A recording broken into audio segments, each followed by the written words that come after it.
With a Republican governing Maryland and Donald Trump in the White House, Rich Madaleno sees the state and nation going backward on many things, and he believes he can help reverse that trend by becoming Maryland's governor. Donald Trump's election demonstrated how important states were, and governors, in actually keeping up the progress we've made, says longtime state legislator Madaleno, who if elected governor would become the first out gay man voted into that office in Maryland or any state in the nation. Another openly gay man, Jared Polis, is running for governor of Colorado. That, combined with Maryland having a Republican governor, Larry Hogan, and slipping on some of the things we'd done well, providing strong public schools, giving people an opportunity to pursue dreams, led Madaleno to pursue the Democratic gubernatorial nomination, he says. The state will hold its primary Tuesday. He sees much progress that has been threatened or already reversed by Republicans at the state and national levels. Maryland's public schools were once rated the best in the nation, he says, but that has changed. The state was implementing the Affordable Care Act with an eye toward universal coverage, but now the ACA is in jeopardy. For LGBT people, he notes, it seemed like we'd come so far, with victories for freedom to marry, momentum for national anti-discrimination laws, and then, boom. That all seemed to stop with Trump taking office as president. But it's no time to just despair, he says. For me, it was time to stand up and say no, I'm going to fight the best way I know to protect the gains we've made, says Madaleno. For Madaleno, the place to fight is the political arena. After holding administrative positions in various government bodies, in 2002 he became the first openly gay person elected to Maryland's House of Delegates. Another delegate, Maggie McIntosh, had come out in 2001, while already in office, and in 2006 was elected as the first out gay member of the Maryland Senate. He faces a tough primary contest. The frontrunners are Rusher Nell Baker III, the Prince George's County executive, and Ben Jealous, the former president of the NAACP. Madaleno has been running third in most polls in a field that totals 8 candidates. In the Republican primary, Hogan is unopposed. Madaleno says his record of experience and accomplishments at the state level is the reason Marylanders should vote for him. He's touting the idea of promotion from within, choosing a state lawmaker over someone from a different level of government or a political outsider. Education and infrastructure, being the factors that provide economic opportunity, are among his top issues, and he says they don't seem to be priorities for the Republican Party at any level. He's also focused on the environment, civil rights, and more. And it's important to have a strong Democratic challenger to Hogan, he says. Hogan has positioned himself as a moderate Republican in deep blue Maryland. He recently signed into law a ban on the use of ex-gay therapy on minors.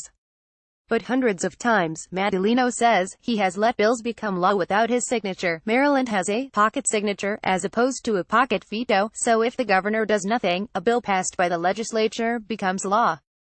Several of these pocket-signed bills upheld reproductive freedom, and Madaleno says he believes Hogan would have vetoed them if he didn't know his veto would be overridden by the Democratic-controlled legislature. He says that if Hogan wins a second term, there won't be political pressure on him to govern as a moderate, as term limits prevent him from seeking a third.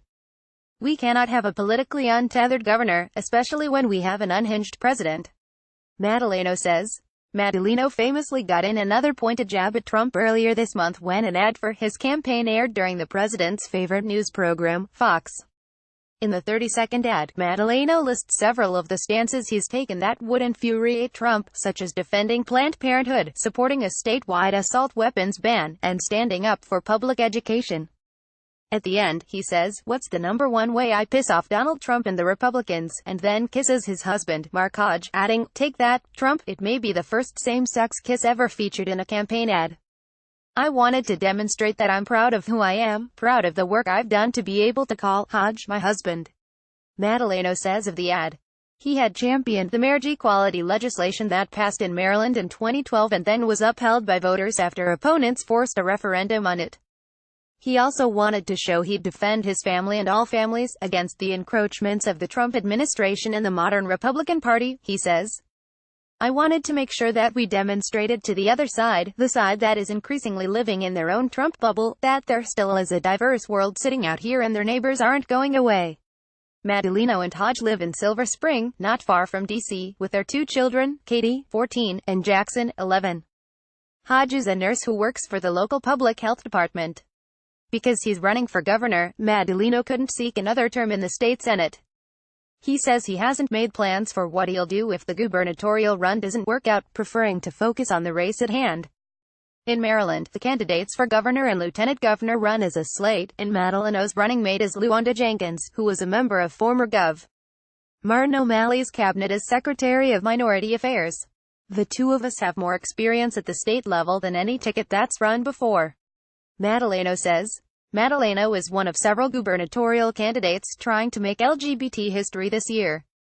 Besides Polis in Colorado, whose primary is the same day as Madaleno's, there's Christine Hallquist, a transgender woman seeking Vermont's Democratic gubernatorial nomination, and Lupe Valdez, a lesbian who's already won the Democratic nomination for governor of Texas and will face deeply anti-LGBT Republican incumbent Greg Abbott in November. All have the endorsement of the LGBTQ Victory Fund. Kate Brown, who is bisexual, broke the rainbow glass ceiling when she became governor of Oregon in 2015.